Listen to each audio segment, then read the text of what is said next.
Escola dominical, feita pra mim, pra você.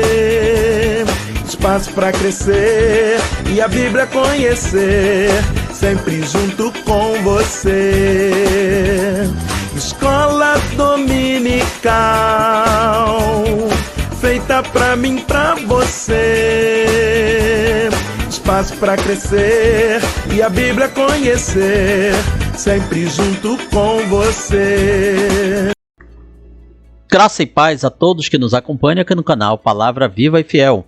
Vamos para o estudo da nossa terceira lição no nosso primeiro trimestre de 2025, Programa de Educação Cristã Continuada, estudando nesse trimestre sobre Isaías, o profeta messiânico. Nossa lição tem como assunto Emanuel, Deus conosco, em Isaías capítulos 7 a 12.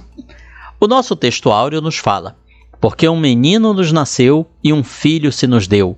O governo está sobre seus ombros, e o seu nome será Maravilhoso Conselheiro, Deus Forte, Pai da Eternidade, Príncipe da Paz. Isaías 9:6. Nossa leitura bíblica com todos está no livro de Isaías, capítulo 7, versículos 10 a 16, capítulo 9, versículos 1 a 7. A verdade prática nos fala: Emanuel, Deus conosco, se cumpre diariamente na vida de cada um de nós e da igreja, pois aquele que nasceu entre os homens permanece conosco. Os hinos sugeridos da nossa harpa cristã são os de número 84 e 139. Antes de passarmos para o comentário da lição, lembre de deixar o seu like, o seu curtir aqui neste vídeo, pois isso ajuda muito o engajamento e ajuda muito que o algoritmo do YouTube recomende esta mensagem para outras pessoas, e assim você vai estar nos ajudando também a espalhar esta boa semente aos corações. Também lembre de compartilhar essa ministração com seus amigos, parentes, irmãos em Cristo. Caso tenha algum comentário, alguma dúvida sobre a lição, pode colocar na seção de comentários que nós estaremos respondendo. Passemos então ao comentário da nossa lição. A introdução do nosso comentário nos relata que, conhecido como o Livro do Emanuel, este trecho de Isaías destaca a profecia sobre o Filho prometido, além de descrever a natureza e a excelência de seu governo, trazendo esperança ao povo de Deus. Primeiro item, primeiro tópico, Emanuel. Importa lembrar que esta profecia tem como pano de fundo fatos históricos. Quando Isaías lança essa profecia, ele está falando não ao povo, mas ao rei Acás.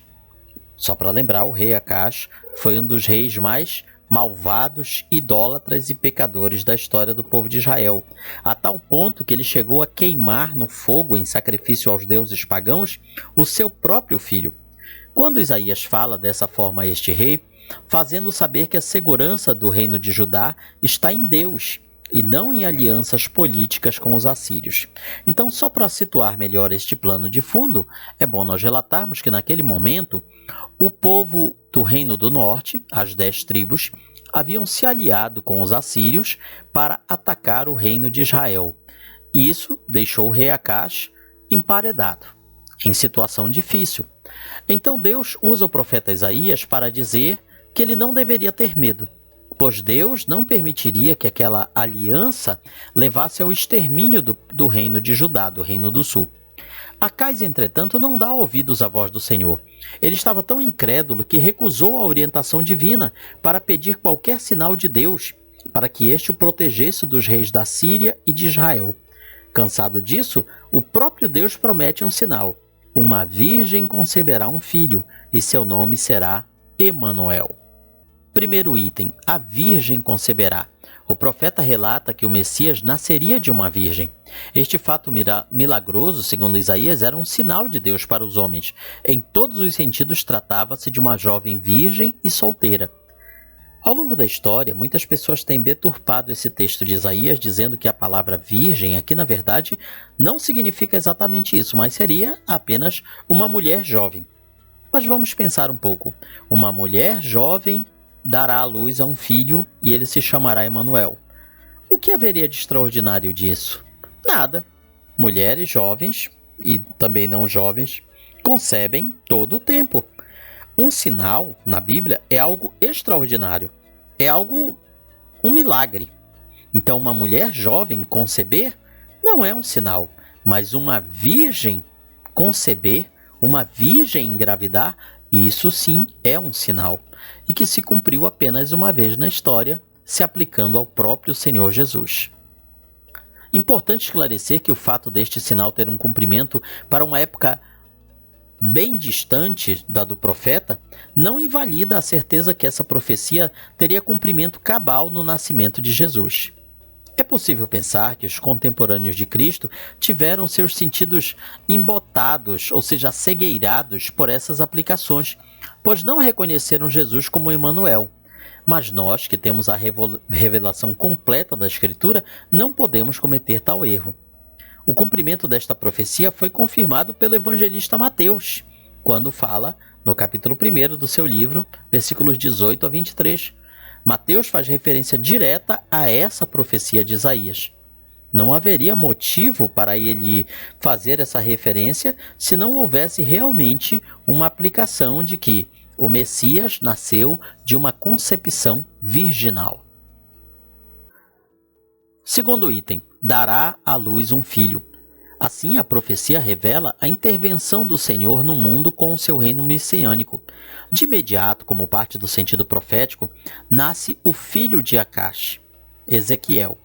Ultrapassando o sentido imediato, é anunciado o nascimento de Jesus, o Cristo, narrado nos evangelhos.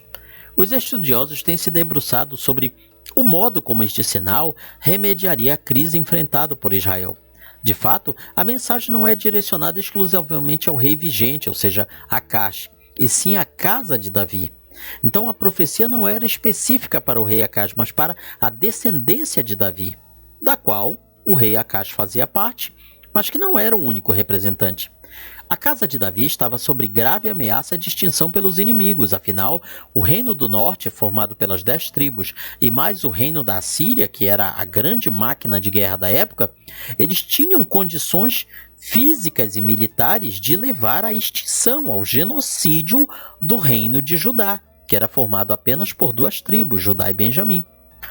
Isso leva alguns a afirmarem que o nascimento de um menino seria um alento, uma garantia de posteridade. Outros apontam que o nome Emanuel, Deus conosco, promoveria a esperança de que o Senhor não desampararia o seu povo. O terceiro item, o nome Emanuel, que significa Deus conosco. O nome fala sobre a proximidade de Deus para com seu povo através do nascimento de Jesus. É Deus manifestado ao homem, identificado com o homem, associado com o homem. Em nenhum outro ser ao longo da história, essa palavra se aplica com tanta propriedade quanto Deus conosco. Jesus é literalmente Deus conosco. O Antigo Testamento registra cerca de 300 passagens proféticas descrevendo quem seria o Messias e o que ele faria. Isso prova que, por meio da palavra profética, o Deus conosco é uma esperança real. Segundo tópico, um menino nos nasceu. Isaías 9,6 é uma profecia messiânica que aponta para o nascimento de um governante ideal e eterno. Esse versículo é parte de uma mensagem de esperança e libertação para o povo de Israel, que vivia sob opressão. Quando falamos opressão, tanto opressão externa, de outros reinos como a Síria e Babilônia, quanto opressão interna, ou seja, das suas próprias lideranças, incluindo seus reis, que muitas vezes eram reis idólatras, ímpios, pecadores, que oprimiam o povo. Um filho se nos deu, um menino nos nasceu, um filho se nos deu. O governo está sobre seus ombros, e o seu nome será Maravilhoso Conselheiro, ou Maravilhoso, Conselheiro, em outras versões, Deus Forte, Pai da Eternidade, Príncipe da Paz. Essa profecia é o típico exemplo de uma profecia onde aparece o hiato profético. Um menino nos nasceu, um filho se nos deu. Em que momento da história isso acontece? Quando Jesus nasce. Aí o restante da profecia, o governo está sobre seus ombros. Essa parte da profecia ainda não se cumpriu. Jesus não governou nenhum território nesta terra. O principado está sobre seus ombros, que significa governo. Portanto, entre essa primeira parte da profecia e a segunda parte, nós vemos um hiato profético. A segunda parte da profecia, o governo está sobre seus ombros, ainda não se cumpriu. Jesus ainda não governa esta terra. Portanto, essa parte da profecia se posterga no tempo. Já temos aí 2000 anos nesse hiato entre a primeira parte e a segunda parte da profecia. Aprendemos então com isso que algumas profecias elas têm um hiato profético. A primeira parte de Isaías 9,6 enfatiza o aspecto humano do Messias, ao afirmar que um menino nos nasceu. Isso indica que o governante profetizado seria também um ser humano, nascido de mulher, e não um ser celestial que simplesmente desceria do céu. O nascimento do Messias, como um menino, é uma declaração direta da sua humanização. Ou seja, um menino nos nasceu, uma criança nasceu para nós. Aqui está dizendo que esse rei, esse ser, esse Deus conosco, ele não viria na forma adulta, já pronto para começar o seu trabalho, mas viria como um menino, como uma criança. Ele nasceria. O menino nos nasceu. Está falando da parte humana. Um filho se nos deu. Aqui não está falando da parte humana. Aqui está falando da parte divina. O filho de Deus nos foi dado. Deus deu o seu filho para nós. Essa frase destaca que esse governante é um presente divino, dado por Deus para a salvação do seu povo. O uso da palavra filho pode ser visto tanto em termos de descendência de Davi, já que o Messias seria da linhagem de Davi, quanto num sentido mais profundo, sugerindo uma relação especial entre o Messias e Deus, reforçada na teologia cristã pelo conceito que Jesus é o Filho de Deus. Então o Filho de Deus foi dado para nós. Ele nasceu como um menino, como uma criança, que é o seu lado humano, mas o seu lado divino, o Filho se nos deu. Segundo item, o governo está sobre seus ombros. A segunda parte do versículo destaca a autoridade e o papel do Messias como governante. Esse trecho evoca a imagem de um líder que carrega a responsabilidade de governar com justiça, sabedoria e poder.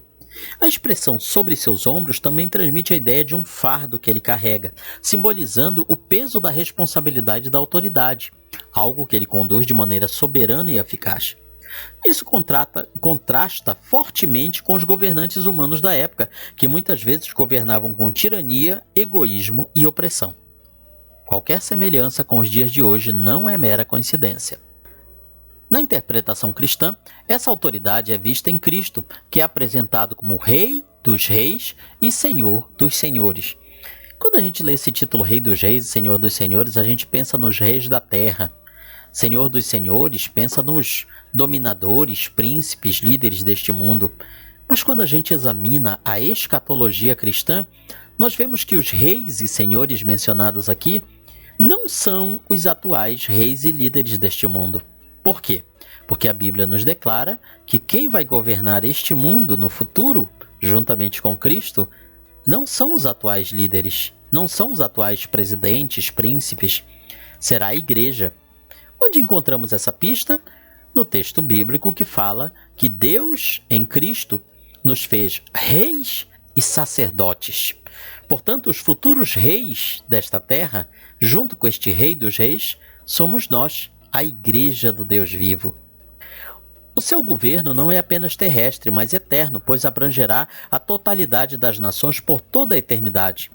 O governo messiânico é perfeito, não é sujeito às falhas e limitações dos governantes humanos, pois trará justiça e paz definitivas.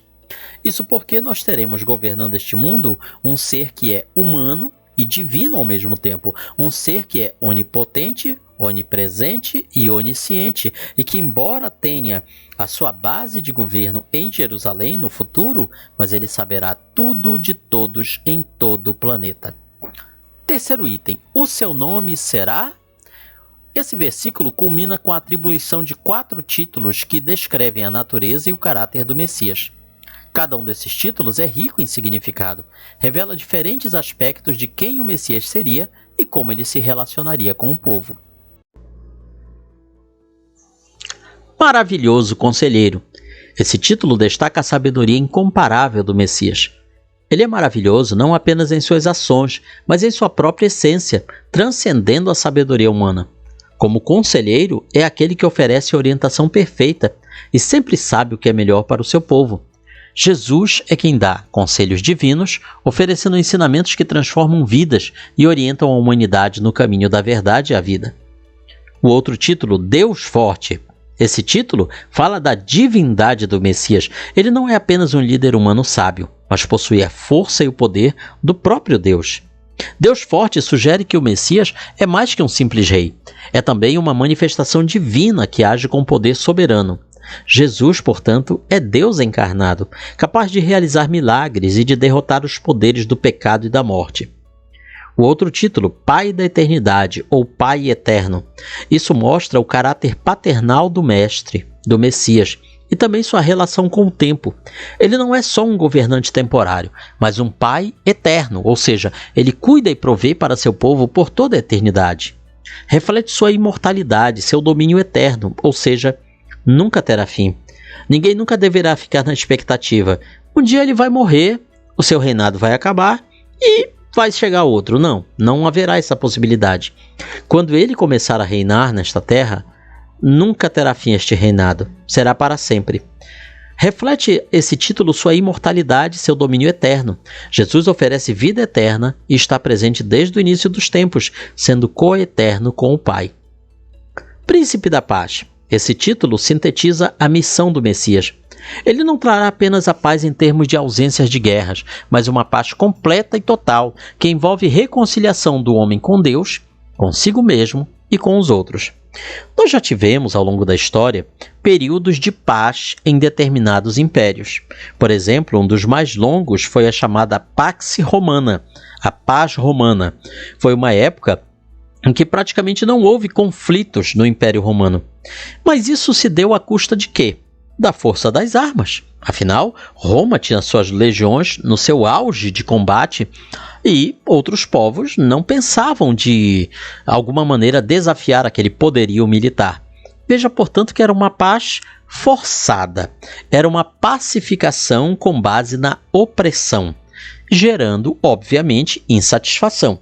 Por isso que quando mais tarde o poder militar de Roma se enfraqueceu, começaram a pipocar conflitos por todo o império até a sua queda final. Portanto, o reino do Messias não será uma paz temporária, uma paz com base na opressão, mas com base na paz de cada ser humano. Cada pessoa no reino do Messias estará em paz, com Deus, consigo mesmo e com os demais. A paz que ele oferece é muito maior do que apenas uma paz política ou social. É uma paz espiritual, abrange todas as dimensões da existência humana. Jesus, como o príncipe da paz, é visto na teologia cristã como aquele que trouxe paz entre Deus e a humanidade por meio de sua morte e ressurreição. Jesus é a própria paz. O terceiro tópico nos vem falando de o tronco, um rebento, um renovo. Isaías 11 é um dos capítulos mais significativos do livro. Apresenta uma visão profética do futuro messiânico, do reino de paz que será estabelecido sobre o governo de um descendente de Davi. Primeiro item, o tronco de Jessé. O tronco de Jessé sairá um rebento, das suas raízes um renovo.